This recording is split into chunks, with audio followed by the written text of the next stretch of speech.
ओम नमः शिवाय। शिवजी सदा सहाय। ओम नमः शिवाय। गुरुजी सदा सहाय। जय गुरुजी। शुक्राना गुरुजी। शिव पुराण श्री रुद्र संहिता खंड दूसरा 8वां अध्याय काम की हार। सूत जी बोले, हे ऋषियों, जब इस प्रकार प्रजापति ब्रह्मा जी ने कहा तब उनके वचनों को सुनकर नारद जी आनंदित होकर बोले, हे ब्रह्मन, मैं आपको बहुत धन्यवाद देता हूँ कि आपने इस दिव्य कथा को मुझे सुनाया है। हे प्रभु, अब आप मुझे संध्या के विषय में और बताइए कि विवाह के बाद उन्होंने क्या किया। क्या उन्होंने दोबारा तप किया या नहीं। सूत जी बोले, इस प्रकार नारद जी ने ब्रह्मा जी से पूछा।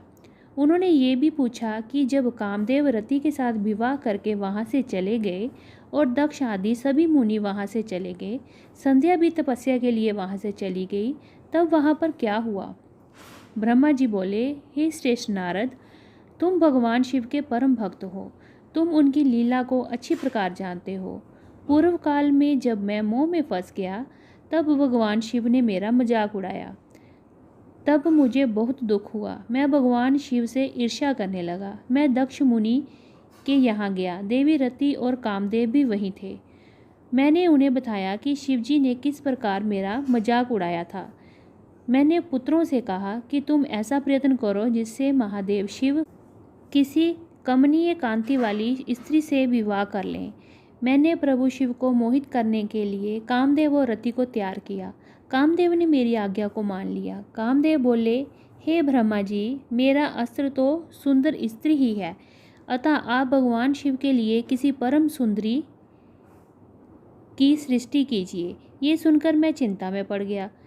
मेरी तेज सांसों से पुष्पों से सजे बसंत का आरंभ हुआ। बसंत और मलयानल ने कामदेव की सहायता की। इनके साथ कामदेव ने शिवजी को मोहने की चेष्टा की पर सफल नहीं हुए। मैंने मरुत गणों के साथ पुनः उन्हें शिवजी के पास भेजा। बहुत प्रयत्न करने पर भी वे सफल नहीं हो पाए। अतः मैंने बसंत आदि सहचरों सहित रति को साथ लेकर शिवजी को मोहित करने को कहा। फिर कामदेव प्रसन्नता से रति और अन्य सहायकों को साथ लेकर शिवजी के स्थान को चले गए। इतिश्री 8वां अध्याय समाप्त। 9वां अध्याय ब्रह्मा जी का शिव विवाह हेतु प्रयत्न। ब्रह्मा जी बोले, काम ने प्राणियों को मोहित करने वाला अपना प्रभाव फैलाया। बसंत ने उसका पूरा सहयोग किया। रति के साथ कामदेव ने शिवजी को मोहित करने के लिए अनेक प्रकार के यत्न किए। इसके फलस्वरूप सभी जीव और प्राणी मोहित हो गए। जड़ चेतन समस्त सृष्टि काम के वश में होकर अपनी मर्यादाओं को भूल गई। संयम का व्रत पालन करने वाले ऋषि मुनि अपने कृत्यों पर पश्चाताप करते हुए आश्चर्यचकित थे कि उन्होंने कैसे अपने व्रत को तोड़ दिया, परंतु भगवान शिव पर उनका वश नहीं चल सका। कामदेव के सभी प्रयत्न व्यर्थ हो गए। तब कामदेव निराश हो गए और मेरे पास आए और मुझे प्रणाम करके बोले, हे भगवान, मैं इतना शक्तिशाली नहीं हूँ जो शिवजी को मोह सकूँ। ये बात सुनकर मैं चिंता में डूब गया।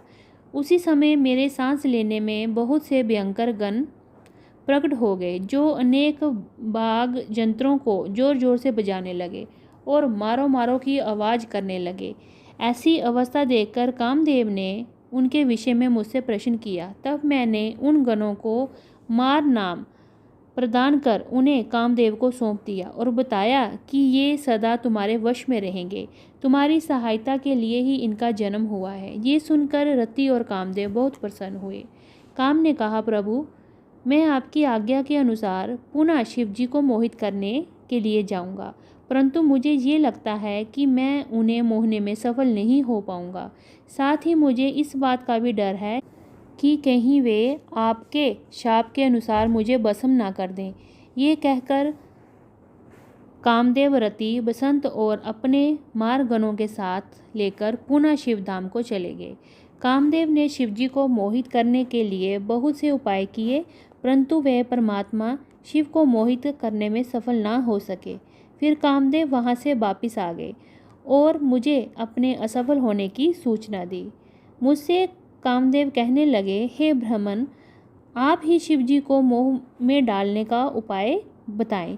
मेरे लिए उन्हें मोहना संभव नहीं है। 9वां अध्याय समाप्त। 10वां अध्याय ब्रह्मा विष्णु संवाद। ब्रह्मा जी बोले, नारद, काम के चले जाने पर श्री महादेव जी को मोहित कराने का मेरा अहंकार घिरकर चूर चूर हो गया, परंतु मेरे मन में यही चलता रहा कि ऐसा क्या करूं जिससे महात्मा शिव जी स्त्री ग्रहण कर लें। ये सोचते सोचते मुझे विष्णु जी का स्मरण हुआ। उन्हें याद करते ही पीताम्बरधारी श्री हरि विष्णु मेरे सामने प्रकट हो गए। मैंने उनकी प्रसन्नता के लिए उनकी बहुत स्तुति की। तब विष्णु जी मुझसे पूछने लगे कि मैंने उनका स्मरण किस उद्देश्य से किया था। यदि तुम्हें कोई दुख या कष्ट है तो कृपया मुझे बताओ, मैं उस दुख को मिटा दूंगा। तब मैंने उनसे कहा, हे केशव, यदि भगवान शिव किसी तरह पत्नी ग्रहण कर लें अर्थात विवाह कर लें तो मेरे सभी दुख दूर हो जाएंगे, मैं पुनः सुखी हो जाऊंगा। मेरे ये बात सुनकर भगवान मधुसूदन हंसने लगे और मुझे लोक सृष्टा ब्रह्मा का हर्ष बढ़ाते हुए बोले, हे ब्रह्मा जी, मेरी बातों को सुनकर आपके सभी भ्रमों का निवारण हो जाएगा। शिव जी ही सबके कर्ता और भर्ता हैं, वह ही इस संसार का पालन करते हैं, वह ही पापों का नाश करते हैं। भगवान शिव ही पर ब्रह्म परमेश्वर, निर्गुण, नित्य, अनिर्देश, निर्विकार, अद्वितीय, अनंत और सबका अंत करने वाले हैं। वे सर्वव्यापी हैं। तीनों गुणों का आश्चर्य देने वाले ब्रह्मा, विष्णु और महेश नाम से प्रसिद्ध रजोगुण, तमोगुण, सत्वगुण से दूर एवं माया से रहित हैं। भगवान शिव योग पारायण और भक्त वत्सल हैं। हे विदे, जब भगवान शिव ने अपनी कृपा से हमें प्रकट किया था उस समय उन्होंने हमें बताया था कि यद्यपि ब्रह्मा, विष्णु और रुद्र तीनों मेरे ही अवतार होंगे, परंतु रुद्र को मेरा पूर्ण रूप माना जाएगा। इसी प्रकार देवी उमा के भी 3 रूप होंगे। एक रूप का नाम लक्ष्मी होगा और वह श्री हरि की पत्नी होंगी। दूसरा रूप सरस्वती का होगा और वे ब्रह्मा जी की पत्नी होंगी। देवी सती उमा का पूर्ण रूप होगा, वह ही भावी रूप में रुद्र की पत्नी होंगी। ऐसा कहकर भगवान महेश्वर वहाँ से अंतर्ध्यान हो गए। समय आने पर हम दोनों ब्रह्मा विष्णु का विवाह देवी सरस्वती और देवी लक्ष्मी से हुआ। भगवान शिव ने रुद्र के रूप में अवतार लिया। वह कैलाश पर्वत पर निवास करते हैं। जैसा कि भगवान शिव ने बताया था कि रुद्र अवतार की पत्नी देवी सती होंगी, वो साक्षात शिवा रूप हैं। अतः तुम्हें उनके आवरण हेतु प्रार्थना करनी चाहिए। अपने मनोरथ का ध्यान करते हुए देवी शिवा की स्तुति करो। वे देवेश्वरी प्रसन्न होने पर तुम्हारी सभी परेशानियां और बाधाओं को दूर कर देंगी। इसलिए तुम सच्चे हृदय से उनका स्मरण कर उनकी स्तुति करो। यदि शिवा प्रसन्न हो जाएंगी तो वह पृथ्वी पर अवतरित होंगी। वह इस लोक के किसी मनुष्य की पुत्री बनकर मानव शरीर धारण करेंगी। तब वह निश्चय ही भगवान रुद्र का वर्ण कर उन्हें पति रूप में प्राप्त करेंगी। तब तुम्हारी सभी इच्छाएं अवश्य ही पूर्ण होंगी। अतएव तुम प्रजापति दक्ष को ये आज्ञा दो कि वे तपस्या करना आरंभ करें। उनके तप के प्रभाव से ही पार्वती देवी सती के रूप में उनके यहाँ जन्म लेंगी। देवी सती ही महादेव को विवाह सूत्र में बांधेंगी। शिवा और शिवजी दोनों निर्गुण और परम ब्रह्म स्वरूप हैं और अपने भक्तों के पूर्णता अधीन हैं। वे उनकी इच्छा अनुसार कार्य करते हैं। ऐसा कहकर भगवान श्री हरि विष्णु वहाँ से अंतर्ध्यान हो गए। उनकी बातें सुनकर मुझे बड़ा संतोष हुआ, क्योंकि मुझे मेरे दुखों और कष्टों का निवारण करने का उपाय मालूम हो गया था। इति श्री 10वां अध्याय समाप्त। 11वां अध्याय ब्रह्मा जी की काली देवी से प्रार्थना। नारद जी बोले, पूज्य पिताजी, विष्णु जी के वहाँ से चले जाने पर क्या हुआ? ब्रह्मा जी कहने लगे कि जब भगवान विष्णु वहाँ से चले गए तो मैं देवी दुर्गा का स्मरण करने लगा और उनकी स्तुति करने लगा। मैंने माँ जगदम्बा से यही प्रार्थना की कि वह मेरा मनोरथ पूर्ण करें। वह पृथ्वी पर अवतरित होकर भगवान शिव का वर्ण कर उन्हें विवाह बंधन में बांधे। मेरी अनन्य भक्ति स्तुति से प्रसन्न हो योग निद्रा चामुंडा मेरे सामने प्रकट हुई। उनकी कज्जल सी कांति, रूप सुंदर और दिव्य था। वह 4 भुजाओं वाले शेर पर बैठी थीं। उन्हें सामने देखकर मैंने उनको अत्यंत नम्रता से प्रणाम किया और उनकी पूजा उपासना की। तब मैंने उन्हें बताया कि देवी, भगवान शिव रुद्र रूप में कैलाश पर्वत पर निवास कर रहे हैं। वह समाधि लगाकर तपस्या में लीन हैं। वे पूर्ण योगी हैं। भगवान रुद्र ब्रह्मचारी हैं और वह गृहस्थ जीवन में प्रवेश नहीं करना चाहते।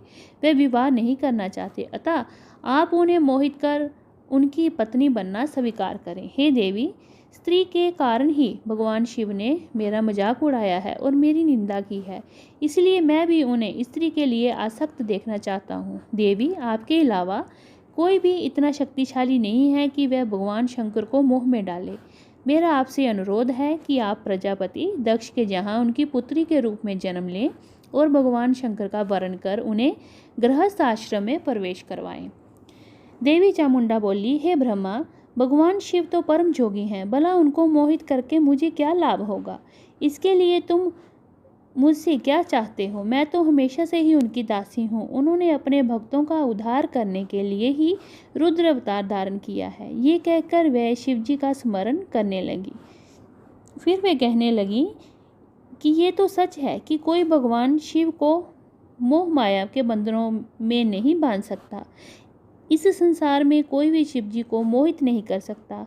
मुझ में भी इतनी शक्ति नहीं है कि मैं उन्हें उनके कर्तव्य पथ से विमुख कर सकूं। फिर भी आपकी प्रार्थना से प्रसन्न होकर मैं इसका प्रयत्न करूंगी, जिससे भगवान शिव मोहित होकर विवाह कर लें। मैं सती रूप धारण कर पृथ्वी पर अवतरित होंगी। ये कहकर देवी वहाँ से अंतर्ध्यान हो गई। इति श्री 11वां अध्याय समाप्त। ओम नमः शिवाय। शिवजी सदा सहाय। ओम नमः शिवाय। गुरुजी सदा सहाय। जय गुरुजी। शुक्राना गुरुजी।